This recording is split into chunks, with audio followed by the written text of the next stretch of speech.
اللہ جل شانہ نے ارشاد فرمائے انا آمنا بربنا.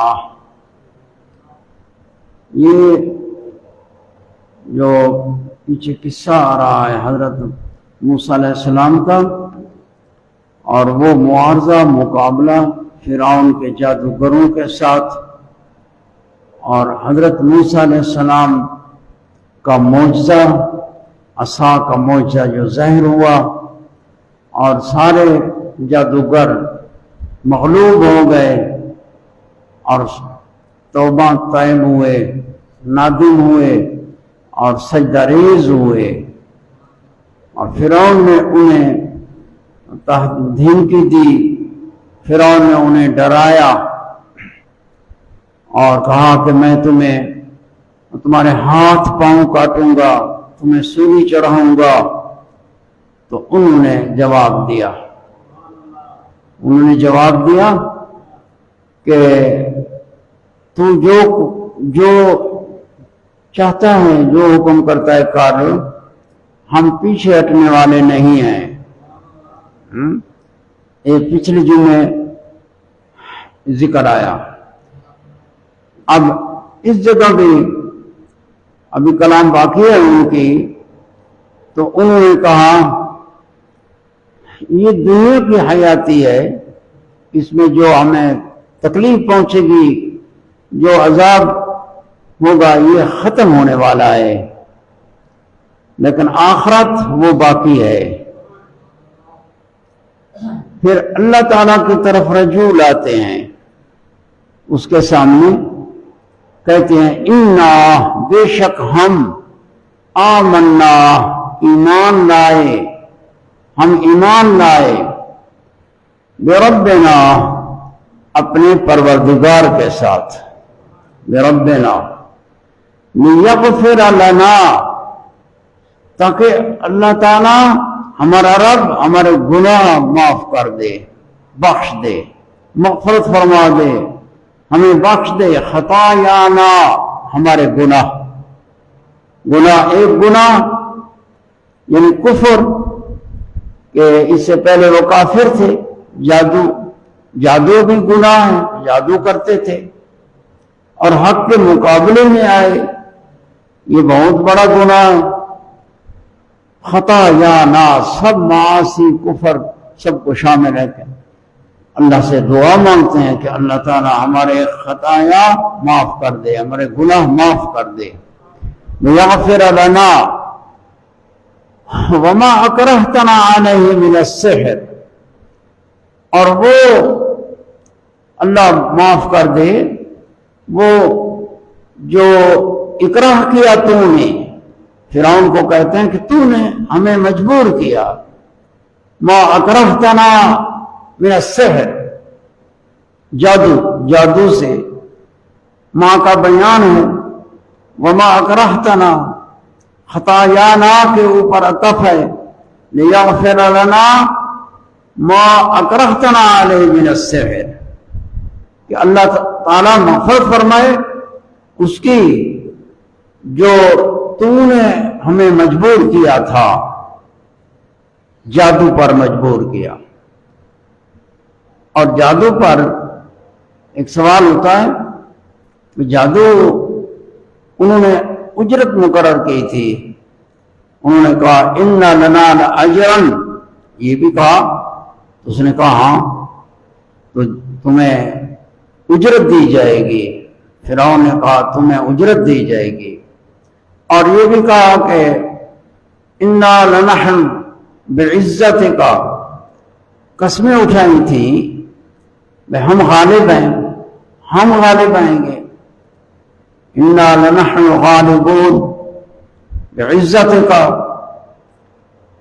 تو یہاں یہ ہے کہ یہ جو فرمان ہے وما اکرہتنا من السحر، فرعون نے ان پر جبر کیا تھا. وہ مقابلے کے لیے نہیں آتے تھے، لیکن فرعون نے انہیں ان پر جبر کیا کہ مقابلہ کرو.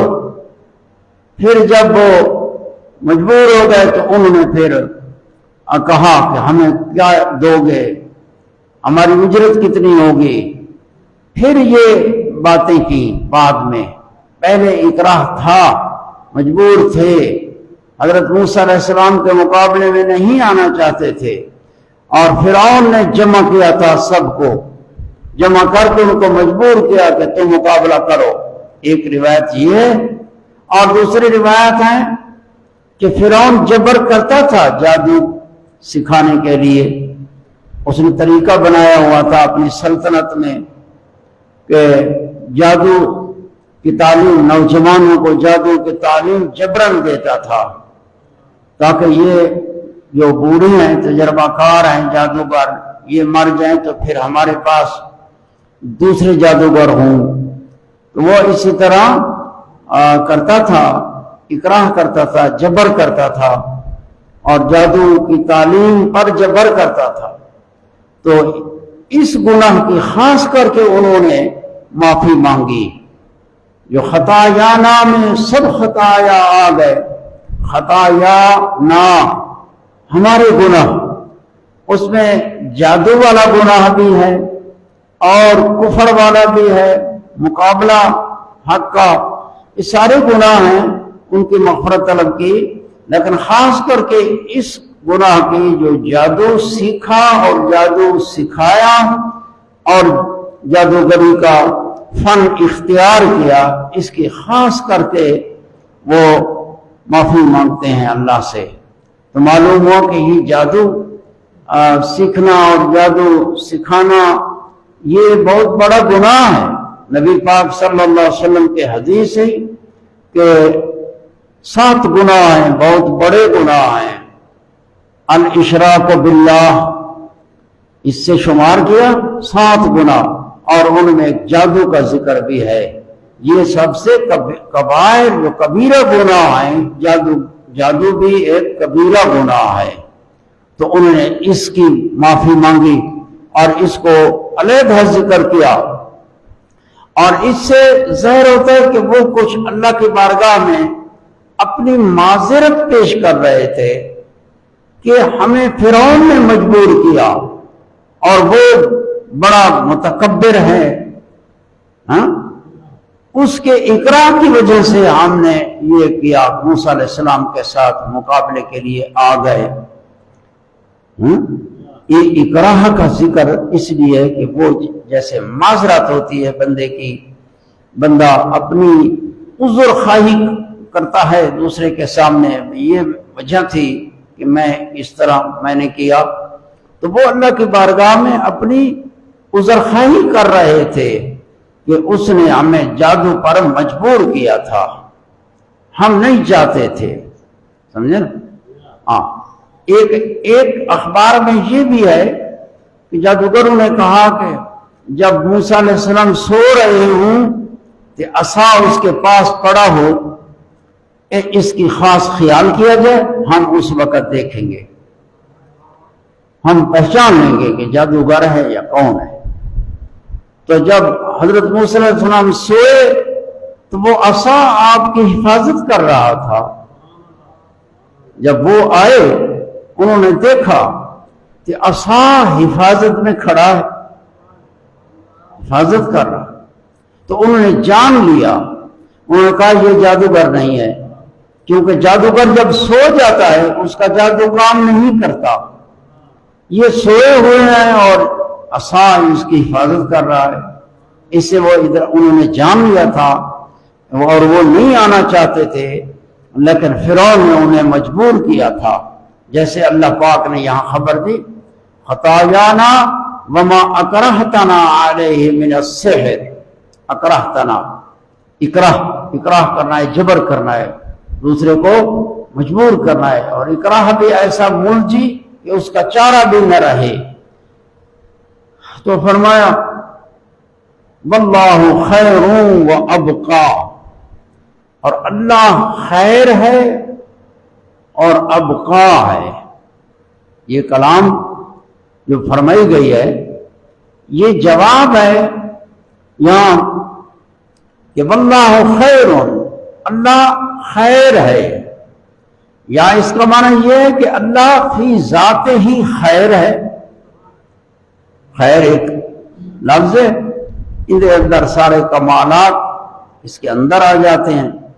اللہ تعالیٰ خیر ہے کہ اللہ تعالیٰ سب بھلائیوں کا پیدا کرنے والا ہے، اور اللہ تعالیٰ کی ذات اپنی ذات کے مرتبے میں خیر ہی خیر ہے. یا یہ معنی ہے، یا یہاں یہ معنی ہے واللہ خیر، یعنی ثواب اللہ خیر. حضا مضاف ہے ادھر کہ اللہ کا ثواب بہتر ہے اس لالچ سے جو فرعون انہیں دے رہا تھا. میں تمہیں انعام کے نام دیں گے، تمہیں اپنا مقرب بنا دوں گا، بڑا منصب تمہیں دے دوں گا. یہ منافع مفادات دنیاوی یہ فانی ہیں، اور ثواب اللہ خیر، اللہ تعالیٰ کا جو ثواب ہے آخرت کا وہ خیر ہے. وَأَبْقَى، اور جزاء اللہ خیر، اللہ کی جزا ابقا ہے، وہ باقی رہنے والی جزا ہے جو کبھی ختم نہ ہوگی. خواہ وہ نعمت ہے بھی ہمیشہ رہے گی، خواہ عذاب ہے بھی ہمیشہ رہے گا. یہ جواب ہے اس کا جو انہوں نے فرعون نے کہا تھا اینا اشد عذابا وابقا، کہ تم جان لو کہ کون ہے ہم میں سے اشد سخت تر عذاب میں اور باقی رکھنے والا دائمی عذاب. تم ادراک کر لو گے، جان لو گے کہ ہم میں سے کون ہے. یعنی اپنے آپ کو اترا رہا تھا اور فخر کر رہا تھا، تکبر کر رہا تھا کہ میں عذاب میں اشد ہوں، موسیٰ کے رب سے بھی زیادہ سخت ہوں، اور میں عذاب میں ابقا ہوں. ابقا اسم تفضیل ہے، یعنی بہت دائمی ادوم، ہمیشہ عذاب دینے والا. ربوبیت کا دعویٰ کرتا تھا، الوہیت کا دعویٰ کرتا تھا، کہتا ما علمت من الہ غیری، کہ میں کوئی معبود الہ نہیں جانتا سوا میرے. یہ فرعون کہتا تھا. تو اس نے دعویٰ کر دیا کہ میں ابقا ہوں اور اشد ہوں، موسیٰ اور ہارون کے رب سے بھی زیادہ سخت ہو. یہ اس کا جواب دے رہے ہیں تو سخت نہیں ہے، اللہ کا عذاب بڑا سخت ہے، اور تیری سزا دنیاوی یہ ختم ہونے والی ہے. اللہ کا جو عذاب ہے آخرت میں وہ ابقا ہے، وہ باقی رہنے والا ہے. یہ نا واللہ خیر و ابقا. یہ آیت مبارکہ آ گئی اتنے تک. یہ معاملہ جو معارضہ تھا، مقابلہ تھا جادوگروں کا اور حضرت موسیٰ علیہ السلام کا میدان میں، اور آپ کا غلبہ، اور اللہ تعالیٰ کے رسول ہی غالب ہوتے ہیں. لا غالبن انا ورسولی، اللہ اور اللہ کے رسول غالب رہتے ہیں، ان پر کوئی ان کا مقابلہ کوئی نہیں کر سکتا اور کوئی ان پر غالب نہیں آ سکتا. یہ تھا وہ معارضہ اور مقابلہ جادوگروں کا اور فرعون کا، جس میں جادوگر مسلمان ہو گئے اور انہوں نے دنیاوی چیزوں کی طرف نہ دیکھا. اور ایمان کی شان بھی یہی ہوتی ہے کہ جب بندے کے دل میں ایمان مضبوط ہوتا ہے وہ دنیاوی مفادات کو نہیں دیکھتا. یہاں یہ کہا گیا ہے کہ دیکھو تم اس چیز کو دیکھو کہ وہ ڈنڈے اور رسیاں ڈال رہے تھے میدان میں، جادوگر ڈال رہے تھے، اور پھر وہی میدان تھا کہ وہ خود سجدہ ریز ہو گئے. انہوں نے اپنے سروں کو بھی زمین پر رکھ دیا، چہرے زمین پر رکھ دیے، اللہ کی بارگاہ میں سجدہ ریز ہو گئے. اور فرعون جیسا متکبر جو انہیں وعدہ دے رہا تھا بھئی میں تمہیں بڑا انعام دوں گا، لیکن انہوں نے اس کے انعام کو ٹھکرا دیا اور دھمکی دی کہ تمہیں میں تمہارے ہاتھ پاؤں کاٹ دوں گا اور سولی چڑھاؤں گا، انہوں نے اس کی بھی پرواہ نہ کی ہے۔ لیکن افسوس کی بات یہ ہے، مفسرین کرام نے یہ کتابوں میں ذکر کیا ہے کہ ایک بندہ ہوتا ہے 60 سال قرآن مجید پڑھ دے، 60 سال کا ہو گیا قرآن مجید پڑھتے اور عبادت گزار، لیکن تھوڑا سا کہ دنیاوی لالچ آ جائے نا تو اس دنیاوی لالچ کے مارے وہ سب کچھ چھوڑ دیتا ہے۔ تو یہ تھے، یہ زہر جادوگر تھے، لیکن حضرت موسیٰ علیہ السلام کے مقابلے میں آئے تھے اور فرعون نے انہیں بڑے انعام کے نام وعدے کیے تھے، لیکن انہوں نے سب کو ٹھکرا دیا اور عذاب کی بھی پرواہ نہ کی۔ اور اسی طرح حقیقی ایمان اسی طرح ہوتا ہے، حقیقی ایمان یہی ہوتا ہے کہ جس کے دل میں حقیقی ایمان ہو، ایک طرح بس بے مسلمان دعویٰ ہے، دعویٰ تو تقریباً ہر بندے کو ہوتا ہے، بھئی میں مسلمان بھی ہوں، مومن بھی ہوں، حتیٰ کہ اگر کوئی بندہ اس کو کہے کہ تو اس طرح ہے، یہ کیسا مسلمان ہے، اس کو غصہ آئے گا۔ لیکن حقیقی ایمان وہ ہے جو دل میں جاگزین ہوتا ہے کہ دنیا میں مفادات اس کے سامنے کچھ بھی نہیں ہے، اور دنیا کا عذاب، دنیا کا تکلیفیں اس کے مقابلے میں کچھ بھی نہیں ہو، سب کو پرواہ نہیں کرتا۔ یہ تو فرعون اور اس کے جادوگر اتنا بڑا معجزہ، اور یہ جادوگر مسلمان ہو گئے تھے اور سچے اور پکے مسلمان تھے۔ یہ قصہ آ گیا۔ اب یہاں سے اللہ پاک نے 2 گروہوں کا ذکر فرمایا ہے، 2 گروہ، تو آگے فرمایا اِنَّهُ مَنْ يَأْتِ رَبَّهُ مُجْرِمًا، اس کا ما قبل کے ساتھ تعلق ہے، یہ دلیل ہے کہ اللہ کا عذاب وہ ابقا ہے، سخت تر ہے اور ہمیشہ ہمیشہ والا عذاب ہے۔ یہ اس کی دلیل ہے کہ واللہ خیر و ابقا، واللہ خیر و ابقا، اس پاک کلام میں دلیل ہے۔ دیکھو انہو من یأت ربہ مجرما، اللہ فرماتا ہے بے شک وہ، انہو یہ تحقیق کے لیے ہے، اور انہو کی جو ضمیر ہے یہ شان کی ضمیر ہے، انہو کیونکہ ما قبل مرجع نہیں ہے تو پھر اس کا مرجع ذہن میں ہے، اور وہ ہے شان امر، کہ بے شک شان اور امر یہ اس وقت ہوتا ہے جب آگے جو کلام آ رہی ہے اس کے اندر ایک نسبت ہے، ایک مضمون ہے اس کا، وہ بہت اہم ہے اور بہت مقصودی نسبت ہے، مقصودی مضمون ہے، مسئلہ ہے عظیم، تو اللہ تعالیٰ پھر اس کی عظمت کا اظہار اس طرح فرماتا ہے کہ کلام میں انا بھی لایا اور ضمیر شان کی بھی لایا، کہ یہ شان کی ضمیر کہ بے شک شان یہ ہے،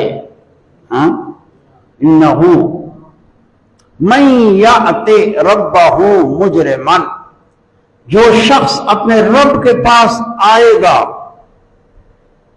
من یأت ربہ اس حال میں آئے کہ مجرم ہے، مجرم گناہگار مجرم، اور من یأت ربہ مجرما، اور مجرمن یہ حال ہے، من یأت سے، یأت کے اندر ضمیر ہے، اور ربہ رب اپنے رب کے پاس آیا، اس حال میں آیا کہ مجرم آئے۔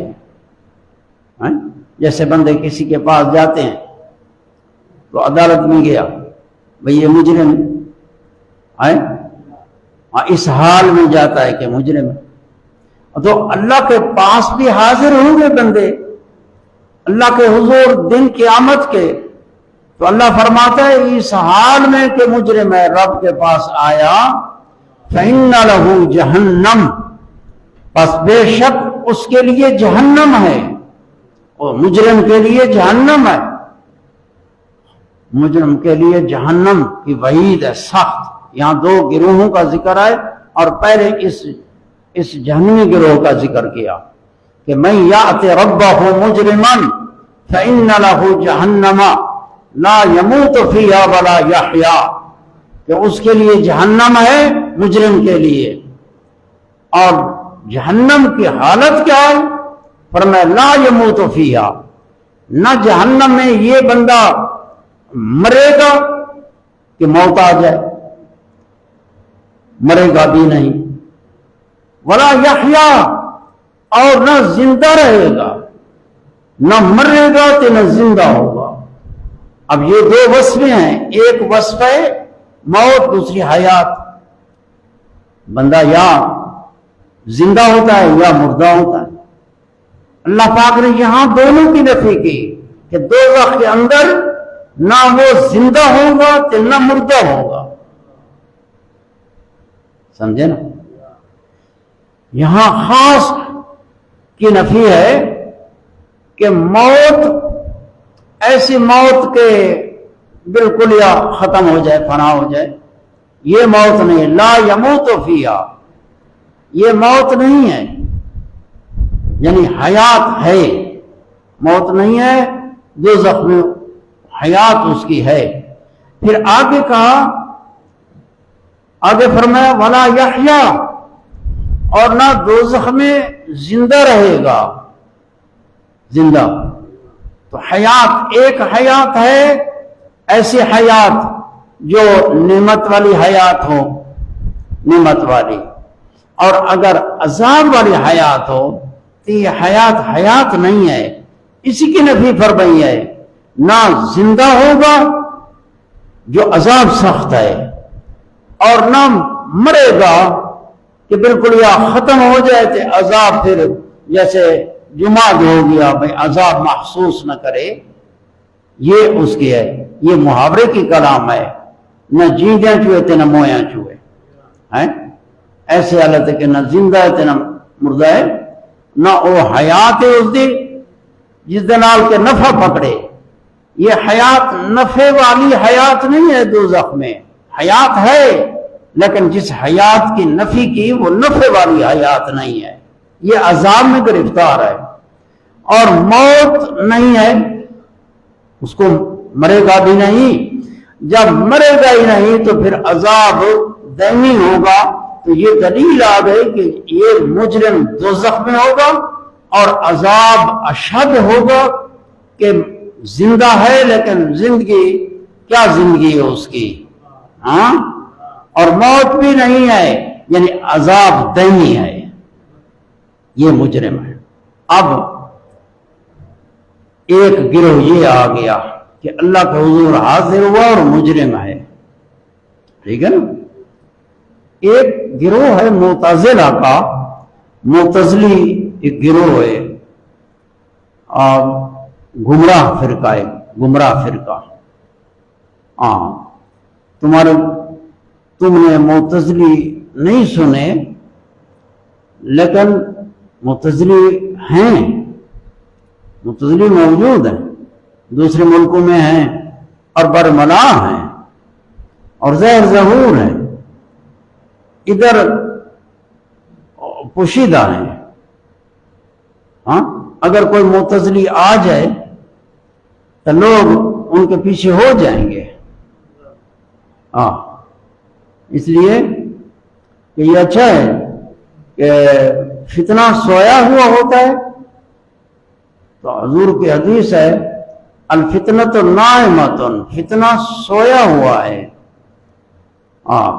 لعن اللہ من ایقظھا، وہ آدمی ملعون ہے جو اس سوئے فتنے کو بیدار کرے۔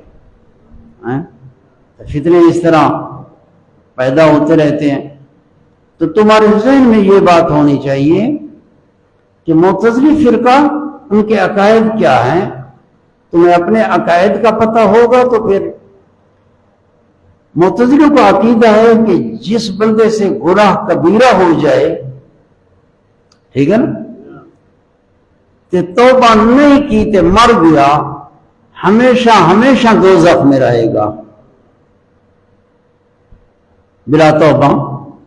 توبہ کر دے، تائب ہو جائے، اللہ توبہ قبول فرماتا ہے، وہ اس کو مانتے ہیں۔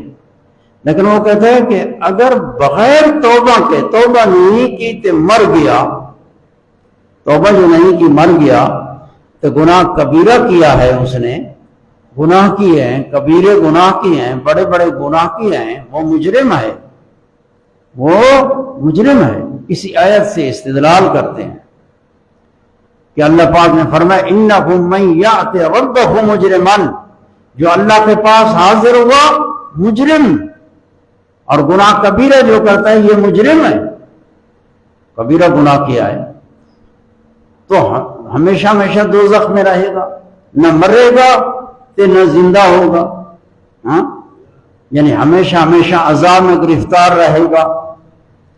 یہ اسی آیت سے استدلال کرتے ہیں۔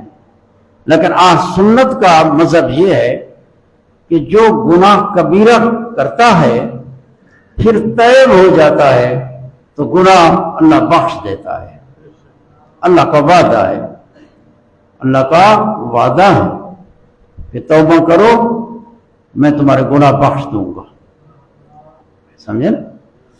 اور اگر گناہ کیے اور توبہ نہیں کی مر گیا تو اہل سنت والجماعت کا عقیدہ ہے کہ یہ بندہ اللہ کی مشیت میں ہے، جس طرح اللہ چاہے اس کے ساتھ کرے، جس طرح چاہے۔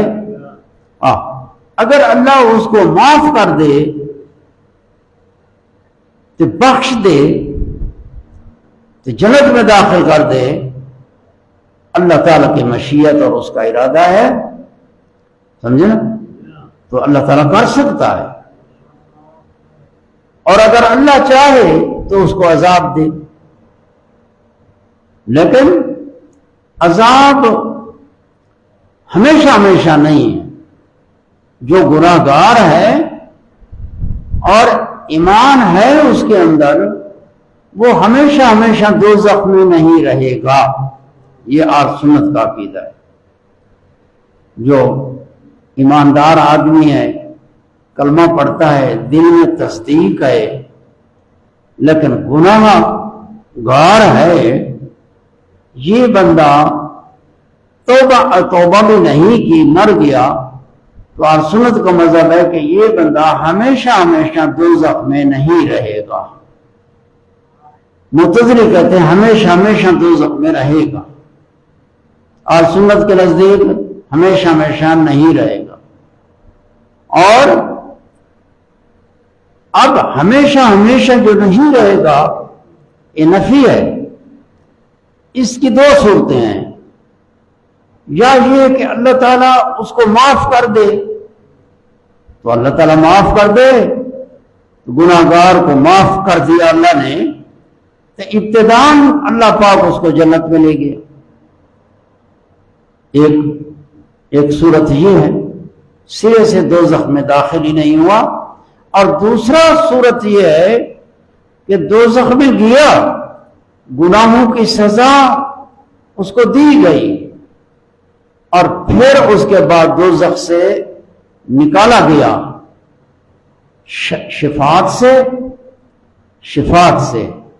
شفاعت ہوگی، تو پھر وہ معال اس کا جنت میں ہوگا، لہذا ہمیشہ ہمیشہ دوزخ میں نہ رہا۔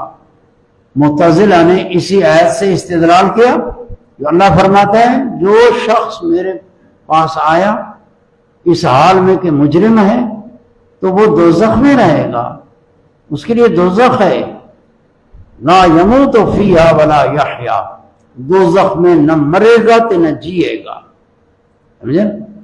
یہ انہوں نے اس آیت سے، تو اس کا سنت نے یہ جواب دیا ہے، یہ اس کے متعلق ہے جو مجرم، یہاں مجرم سے مراد کافر ہے، یہ مجرم مومن عاصی نہیں ہے، یہاں مجرم سے مراد کافر ہے۔ کہ جو اس حال میں ہے کہ مجرم ہے یعنی کافر ہے تو پھر دوزخ میں ہمیشہ ہمیشہ رہے گا. کافر کے متعلق ہے اور کافر کو مجرم کہا گیا ہے. سمجھے نا؟ جو قرآن مجید میں آیا ان الذین اجرموا كانوا من الذین آمنوا يضحكون يتساءلون ما سلككم فی سقر. تو انہوں نے کہا لم نک من المصلین ولا نکذب بیوم الدین. آگے آیت مبارک ہے ونکذب بیوم الدین. قیامت کے دن کی تکذیب کرتے تھے. تو یہ یتساءلون عن المجرمین یعنی جنتی لوگ مجرمین لوگوں سے پوچھیں گے کہ دوزخ میں تمہیں کون سی چیز لے آئی؟ تو وہ کہیں گے ہم نمازیں نہیں پڑھتے تھے، ہم مسکینوں کو طعام نہیں کھلاتے تھے، ہم کھیل کرتے تھے، کھیل کرنے والوں میں اور کھیل میں مصروف ہوتے تھے. وَكُنَّا نُكَذِّبُ بِيَوْمِ الدِّينِ. قیامت کے دن کو ہم جھٹلاتے تھے، انکار کرتے تھے. تو مجرمین ہیں یہ کفار ہیں. یا یہاں جو مجرم مومن کے مقابلے میں ذکر فرمایا، لہذا یہاں مجرم سے وہ مجرم مومن عاصی نہیں بلکہ مومن عاصی یہ ایماندار ہے، یہ دوسرے گروہ میں داخل ہے جو آگے آ رہا ہے. تو اس کے اور جواب ہیں لیکن میں وہ تمہیں بیان نہیں کر سکتا، نہ تم سمجھو گے تو نہ میں بیان کرنے میں مشکل ہوگی. تو یہ عقائد اور بہت ساری چیزیں ہیں. تو مجرم کا معنی یہاں کافر ہے کہ جو رب کے پاس ہے اس حال میں کہ کافر تھا، زندگی کفر میں گزاری، مر گیا، تو اب اس کے لیے دوزخ ہے اور دوزخ میں ہمیشہ رہے گا. اور دوسرا گروہ آگے فرمایا، دوسرا گروہ ہے فرمایا وَمَنْ يَأْتِهِ مُؤْمِنًا. اب یہ مقابلے میں آیا، مجرم کے مقابلے میں مؤمن جو اللہ کے حضور حاضر ہوا اور ایماندار تھا. مؤمنن ایمان والا، ایمان کی حالت میں. اور فرمایا قد عمل الصالحات، یہ بھی حال ہے، مومنن بھی حال ہے. رب کے حضور حاضر ہوا اور اس حال میں کہ ایماندار ہے اور اس حال میں کہ اچھے اعمال کیے ہیں. مؤمنن قد عمل الصالحات فاولئک لهم الدرجات العلی. پس یہ لوگ ہیں، یہ مومنون صالحون عاملون الصالحون، یہ ایماندار لوگ جنہوں نے اچھے عمل کیے ہیں. اللہ پاک فرماتا ہے اولئک لهم الدرجات العلی، ان کے لیے بہت بلند درجات ہیں. اللہ تعالیٰ کے نزدیک بہت ان کے درجات ہیں اور بہت عالی بلند درجات ہیں. اب یہاں مومن کا ذکر فرمایا، ایماندار، اور پھر اعمال صالحہ ذکر فرمایا وَمَنْ يَأْتِهِ مُؤْمِنًا قَدْ عَمِلَ الصَّالِحَاتِ. اب ایک بندہ ہے، مومن بھی ہے، اس کے اعمال بھی نیک ہے لیکن گناہ بھی اس سے صادر ہوئے ہیں. لہذا یہ اس آیت کے عموم میں داخل ہے کہ اللہ کے حضور حاضر ہوا اور وہ ایماندار ہے اور اچھے اعمال کیے ہیں اور اچھے عمل کیے بھی ہیں، اگرچہ اس کے گناہ بھی ہیں، اچھے اعمال بھی ہیں. لہذا اس آیت پاک کا مفہوم یہ عام ہے، اس کو بھی شامل ہے. لہذا یہ مومن عاصی گناہگار آدمی، اور ایک ہے کہ صرف ایمان ہے، نیک عمل بالکل نہیں ہے اور سارے گناہ ہیں. اور یہ بھی اسی آیت کے مفہوم میں داخل ہے اور سنت کے نزدیک، اس لیے کہ قائل بالفصل نہیں ہے، یعنی مقابلہ ہے، قائل بالفصل نہیں ہے، لہذا اس آیت کا مفہوم اسی میں ہی داخل رہے گا کہ ایمان بھی ایک خیر ہے۔ اللہ فرماتا ہے وَمَن يَعْمَلْ مِثْقَالَ ذَرَّةٍ خَيْرًا يَرَهُ، جس نے ذرہ بھر خیر نیکی کی اس کو دیکھے گا، یعنی اس کی جزا کو دیکھے گا۔ ٹھیک ہے، ایماندار ہے، اعمال صالحہ بھی فرض کرتے ہیں کہ ایک عمل ہی اس نے نہیں کیا اور برائیاں کرتا رہا، لیکن ایمان بھی ایک خیر ہے۔ اس کے لیے بھی وہی حکم ہے کہ اللہ کے حضور جب حاضر ہوگا، توبہ طیب ہو گیا تھا تو اس میں تو اختلاف نہیں ہے، التائب من الذنب کمن لا ذنب لہ، جس نے توبہ کی گناہ سے اس طرح سمجھو کہ اس نے گناہ کیا ہی نہیں۔ اللہ تعالیٰ کا وعدہ ہے، توبہ قبول فرماتا ہے۔ اور اگر توبہ نہیں کی، سستی کی، موت آ گئی، توبہ جلدی کرے، گناہ ہو گیا توبہ جلدی کرے، توبہ نہیں کیا، اگر موت آ گئی اس کے لیے کہ بلا توبہ مر گیا ہے، اے گنہگار، اے ایماندار، ایمان بھی ہے، یہ اللہ تعالیٰ کے مشیت میں ہے۔ یہ بندہ اگر اللہ چاہے تو معاف کر دے اور اگر چاہے تو اس کو گناہوں کی سزا دے، لیکن معال چونکہ ایمان ہے اس کے دل میں، لہذا یہ ہمیشہ ہمیشہ دوزخ میں نہیں رہے گا۔ ایمان ایسی چیز، اس لیے بعد نے حضرت ابن عباس سے یہ بات ذکر کی جو آگے آیت مبارکہ میں فرمایا فَأُولَٰئِكَ لَهُمُ الدَّرَجَاتُ الْعُلَىٰ، آخر میں آئے گا جنات عدن، جنات عدن، ایک ہے کہ یہ بیان ہے درجات العلا کا، درجات یہ اوپر کو جو طبقات ہیں اس کو درجات کہتے ہیں، نیچے جائیں تو اس کو درکات کہتے ہیں، درک، جیسے منافقین کے متعلق آیا ان المنافقین فی الدرک الاسفل من النار، وہ نیچے دوزخ کے درکات ہیں، جنت کے درجات ہیں، اور درجات پھر الا ہیں، الا نا، الیا، الیان، الیاتن، علن، الیا، یہ الا یہ صفت ہے درجات کی، اور یہ علو سے ہے، آنا، بلند، بہت بلند، بہت بلند درجات۔ حضور کریم صلی اللہ علیہ وسلم نے ایک حدیث آئی کہ اعلیٰ جنت کے لوگ درجات بلند درجات میں ہوں گے جو بہت بلند ہیں۔ جب وہ نچلے درجے والوں کو دیکھیں گے تو ایسے جیسے تم زمین پر ہو کہ آسمان کے ستارے دیکھتے ہو، اتنا بلندی ہے، وہ اتنے ان سے نیچے ہیں اور اتنے بلند ہیں۔ یہ درجات العلا، اور درجات العلا بلند درجات، ایماندار، نیک اعمال کرنے والے ہیں، ان کے متعلق فرمایا جنات عدن۔ یہ درجات علا کیا ہیں؟ یہ اس کی تفسیر ہے۔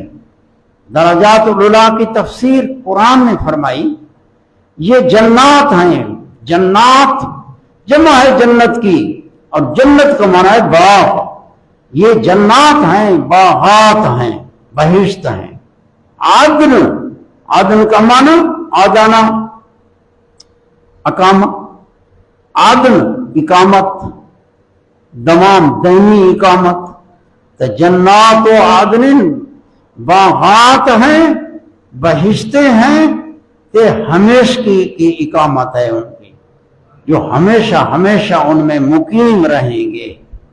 جنات و عدن، اور ان جنات و عدن، عدن کا معنی اقامت، اقامت کا معنی یعنی جو بندہ کسی جگہ پر مقیم ہوتا ہے وہ بہشت میں مقیم ہوں گے لوگ، بہشتی مومنین صالحین نیکوکار اعمال صالحہ کرنے والے، اور ہمیشہ ہمیشہ رہیں گے۔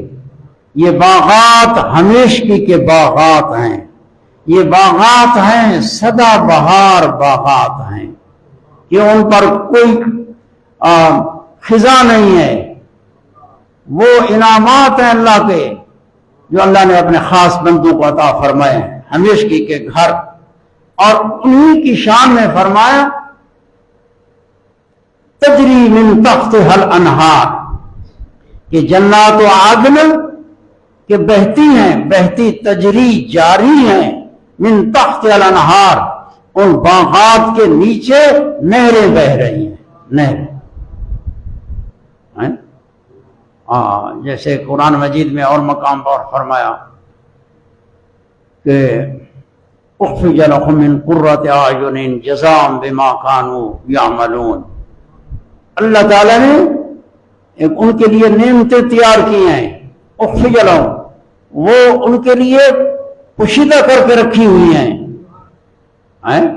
جنت ہماری آنکھوں سے پوشیدہ ہے، اور جنت کو جنت بھی اس لیے کہتے ہیں جنوں جنت اس لیے کہ پوشیدہ ہے، اور جنوں کو جن اس لیے کہتے ہیں کہ جن پوشیدہ ہوتا ہے، سامنے نہیں ہوتا، پوشیدہ ہوتے ہیں۔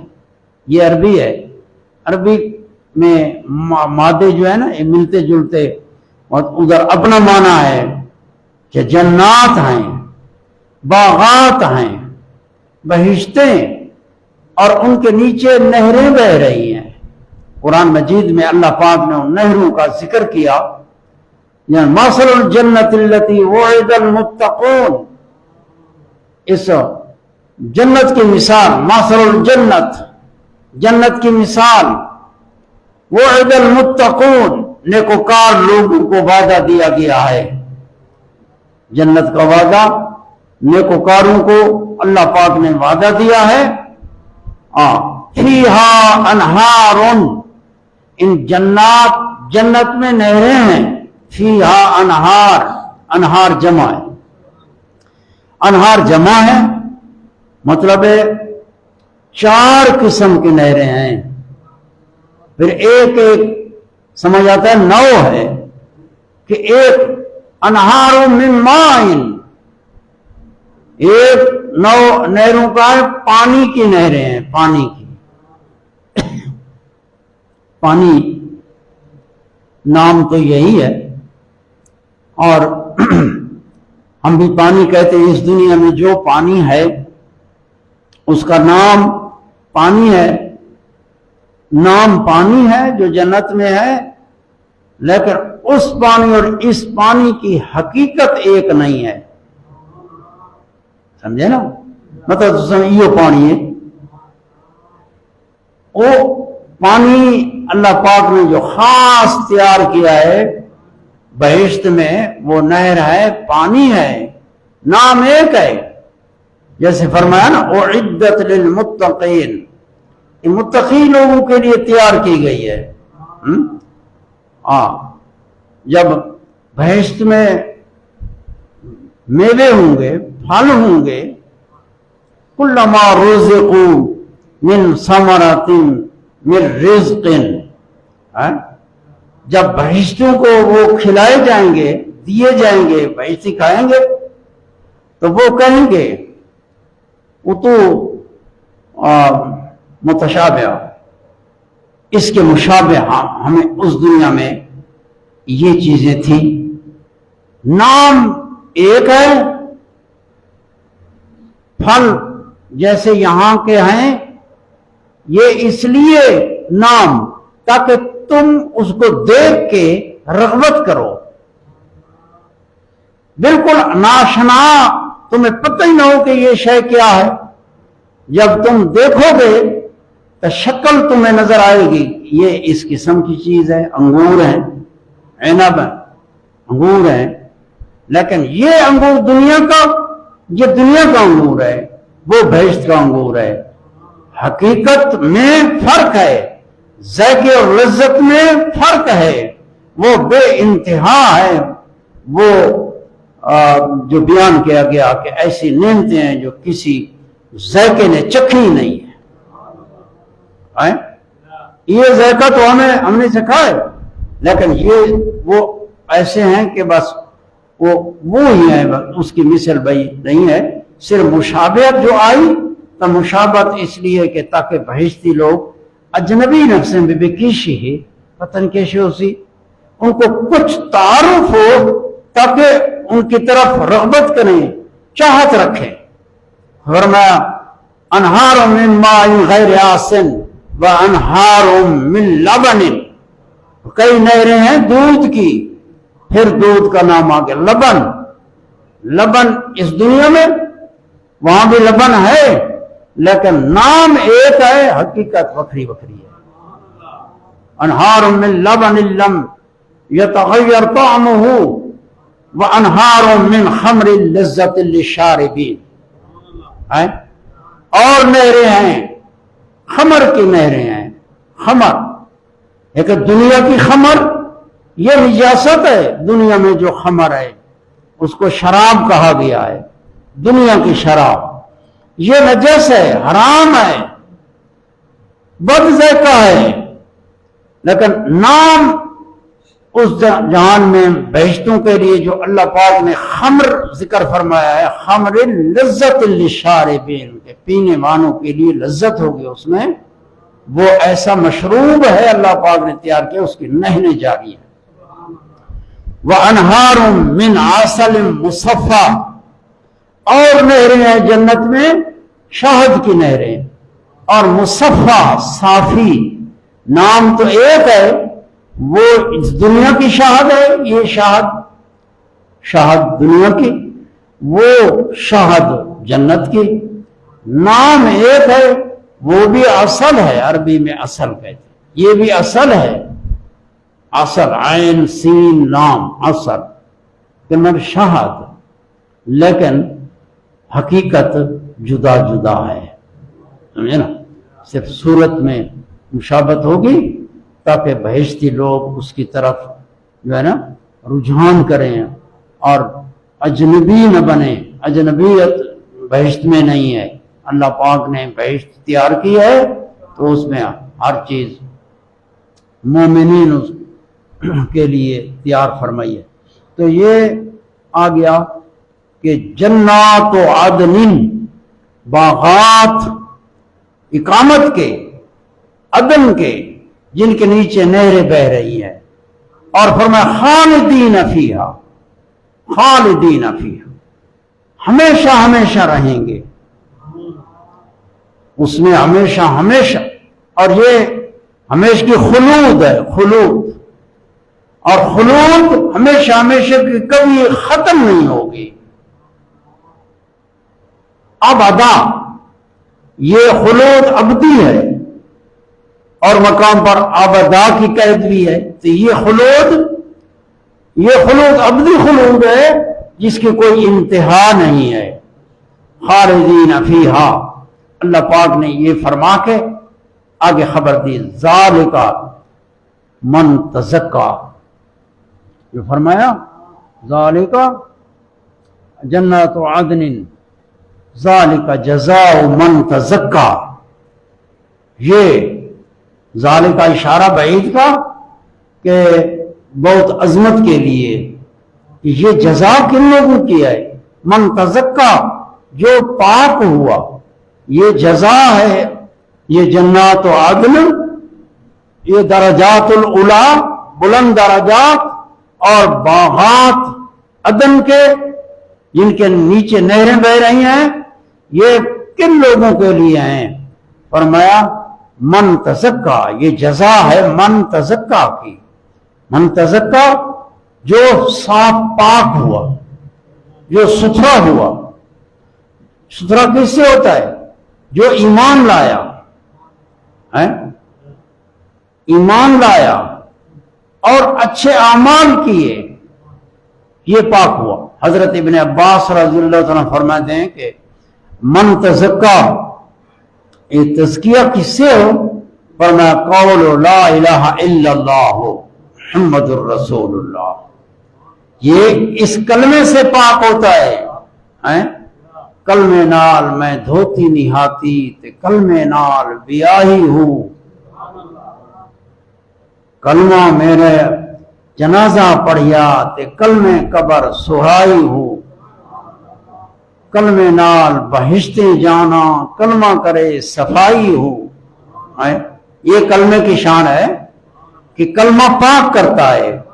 تو یہ دلیل بھی آ گئی کہ جو مومن آدمی ہے، ایماندار ہے، لیکن وہ گناہ اس سے صادر ہوئے ہیں، توبہ کی ہے، گناہ اللہ معاف کرتا ہے۔ اور اگر توبہ نہیں کی، ایماندار ہے، مر گیا، تو ذالک جزاء من تزکا میں داخل ہے کہ تزکیہ قول کلمہ لا الہ الا اللہ سے تصدیق باطن جو دل میں ہے، اس سے اس کا باطن صاف ہو جاتا ہے۔